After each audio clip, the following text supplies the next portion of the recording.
Notification from DistroKid saying that 2 of my songs have been detected for having artificial streams. My law firm is dealing with this company all the time. We have so many claims. Here are the top issues that we are seeing. They're not going to tell you the information that you want to know. Would I recommend them? DistroKid's going to hate me, but you guys need to know this information.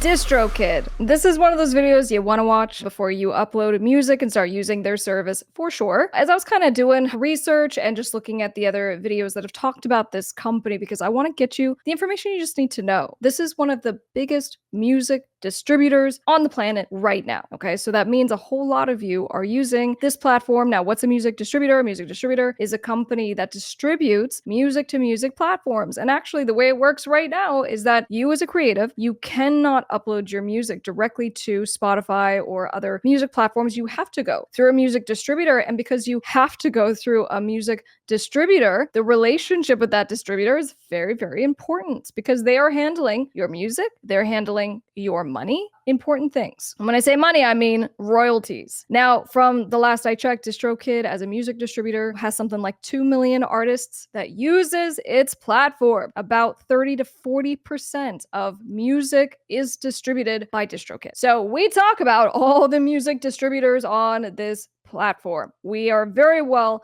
versed. And in fact, as an actual lawyer, my law firm deals with these distributors all the time. So my goal with today's video is to summarize not only my experience working with DistroKid directly, dealing with the fights that we have had as a law firm against DistroKid, but also having used DistroKid. I'm a creative, and so I have distributed music through them as well. We've also reviewed the terms of service. So the terms of service is the contract that you guys sign when you sign up, and it goes, do you agree to our terms, our distribution agreement? You click the little button and you say yes. So we've gone through that contract. Now, DistroKid has been in the news outside of just distributing music in the last few months. There was a report that they'd laid off something like 37 union workers, and these were people specifically in the customer service department. So where I thought I would start with this and give this video a big thumbs up if you're excited, if this is the kind of thing that's going to help you figure out your music career, give us a thumbs up. But besides the things that they've been in the news for recently, what I can tell you is that my law firm is dealing with this company all the time. We have so many claims. And so on the list of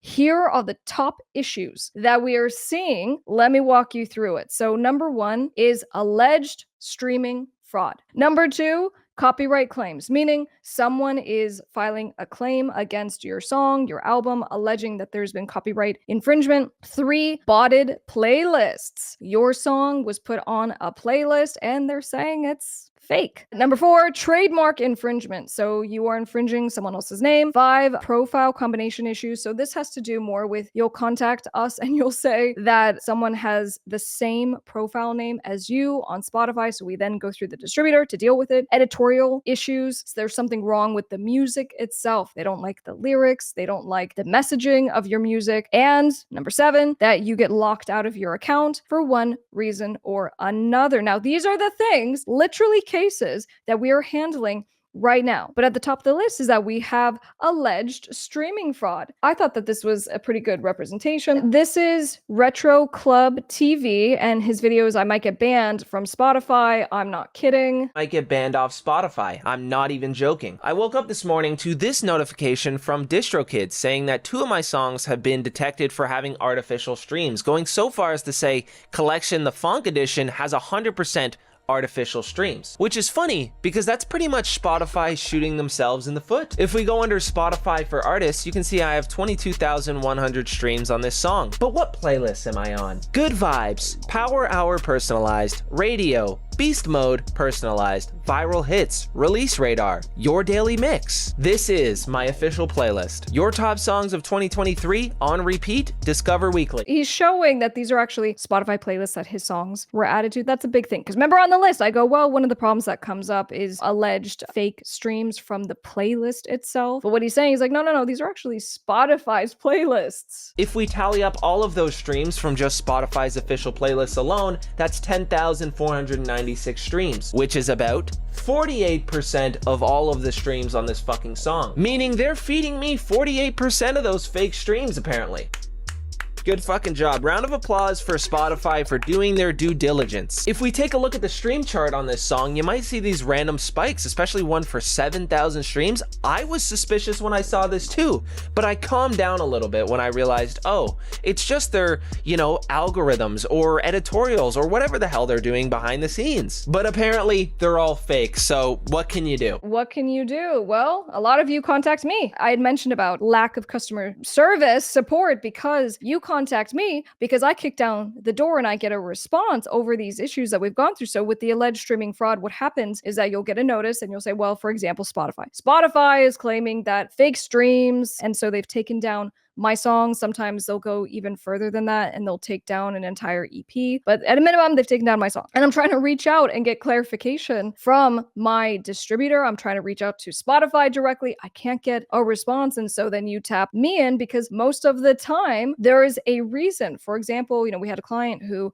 had paid for advertisement. And so you can pay and your streams can spike because you are paying for Facebook ads, for example, and that causes a lot of traffic. And so all this new traffic to your song then triggers the algorithm and they're like, oh, we think that this is fakery. It's unusual. So they take down the music. And what sucks is that you then don't have your song. You're not getting a response from DistroKid and you call me. That's number one. And then number two with, for example, the botted playlist. Here's the thing. There's so many companies out there and you guys have to be so careful because there's companies that are like, we can guarantee that you're going to get X, Y, and Z amount of streams on your song by paying for our playlist services. And they're not ever supposed to do artificial streaming because it literally results in the same thing happening to you. And then of course the marketing company is going to be like, no, it wasn't us. But like, yes, it was. And so you are now dealing with a non-responsive company, okay, who apparently is just laying off more people.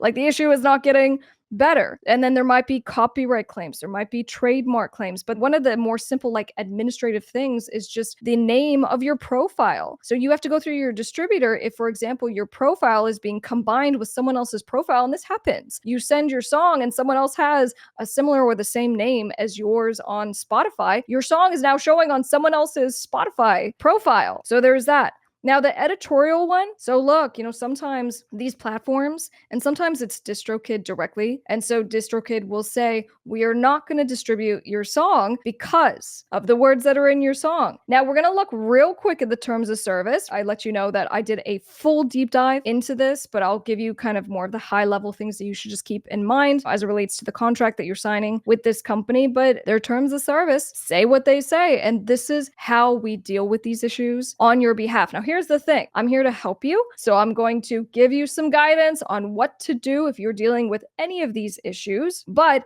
a big part of this is me letting you know my opinion of DistroKid based on everything we're discussing in today's video. If you're needing legal help, feel free to reach out to Delgado Entertainment Law, which is my firm. We offer free case evaluations with our case managers. So just meaning you don't have to make any kind of commitment. We'll just see how we can help you. Feel free to call us. You can text, you can email. We look forward to hearing from you. This is what I do as a lawyer. I get contracts and this is one of them, and I go through and I highlight. And so in our deep dive, we went through the entire terms of service, but this is one thing, we care very, very much about how DistroKid handles your royalties, right? That's the main job of what this distributor does. It's to collect all of the royalties from these different music platforms and then to pay you. It's really that simple. So we want to know, how do they pay you? What are the terms? And how can you potentially have a problem? Well, let's take a look. Pursuant to Section 7, we are basically collecting and paying. It's going to be 100% because you're just paying a subscription, right, to be on the DistroKid platform. But this is where it gets a little hairy, okay? So you scroll down, scroll down, scroll down. You only have so long to object to your statements. So it's really, really important that you guys actually check your royalties. If there's something weird, you need to check it out ASAP, because in the contract it says if you don't do anything in a year after we give you your statements, you get barred from bringing a claim. Okay? We don't want you to lose your royalties or get barred from bringing a claim. So pay attention, but let's keep going. So 7, this is G. If we receive, remember that list I just read off? A claim or notice reasonably suspecting that any of your music through our service breaches this agreement, or if it infringes any third-party rights. So again, if we receive a claim, this is so important, guys, because the problem that we have is that these companies, including DistroKid, will be like, if we just get a claim, not that anyone has to prove anything. So in this big long list of like, someone claims streaming fraud, copyright infringement, trademark infringement, botting playlists, like if someone just claims it, it doesn't say that they prove it. It doesn't mean it's actually true. And so that's why I wanted to point out, because that video that we watched, that is one of all these stories that I've heard literally hundreds of. And in fact, a few of you left some notable comments on the last DistroKid video that I'm going to read and share. But so it goes, even if we just get a claim. If we get a claim that you have infringed any rights, you've broken this agreement with us, that there might be a dispute in regards to your music, the ownership or payment, that you have misrepresented anything, misconducted yourself, you've engaged in fraud, inappropriate conduct, right? So it's just a really big boilerplate language here. And it goes, if you did anything bad, then this is what we care about. So from the activity, right, you will have to pay our attorney's fees and our legal costs. You will forfeit any monies that are attributable to your fraud, infringement, or other illegal activity. In the forfeiture of your royalties, we care very much about that. And for me, I just go to town on this because that's not happening. Any day, any time with a music distributor, they're your royalties. A music distributor does not get to take your royalties. That is your property under the law. And so to have a glorified bank that's privately owned, in my opinion, that's unlawful. Now, I'm mentioning this because I also told you I deal with this company all the time, okay? And that's a really, really important piece of this. So in the terms of service, again, that you can watch in detail, all right, and we'll link it for you in the description below. The big question is, well, would I recommend them? Because we have now looked across the board on all the big boys, right? So we have CD Baby, Symphonic, TuneCore, of course, DistroKid. Now there's Two Lost, there's Lander. These are all different companies that you guys have worked with, have tried, and maybe you've had a good experience. As far as with DistroKid, do I say run to the hills and don't use them? What I can offer is that in my dealings, and this is truly the thing that drives my opinion of these different companies, it's when I speak with them and whether they tell me something, whether they do what they say that they're gonna do, and whether they are reasonable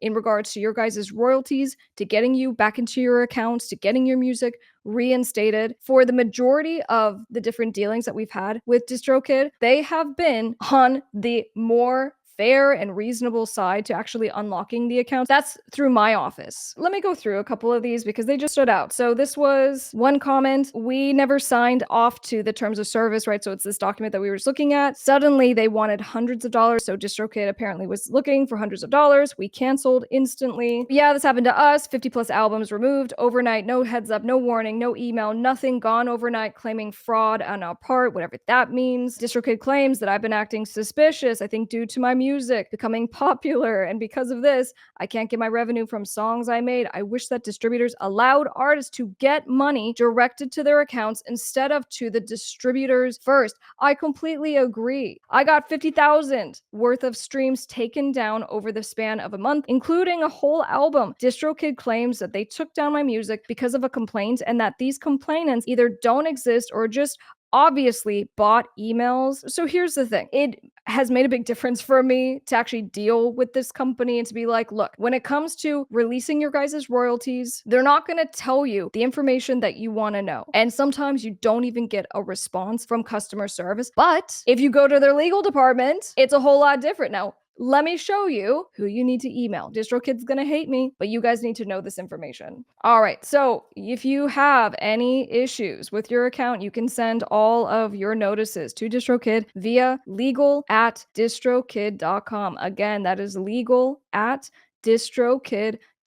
Okay, so you can kind of cut the line and hopefully get a resolution to your problem. And there comes a time where sometimes you do need to contact a lawyer. If you need help, reach out to Delgado Entertainment Law. And we do free case evaluations, so we can at least talk to you. No commitment, just to see how we can help. And then if you use DistroKid, drop a comment down below. I'm top music attorney, Miss Krystle.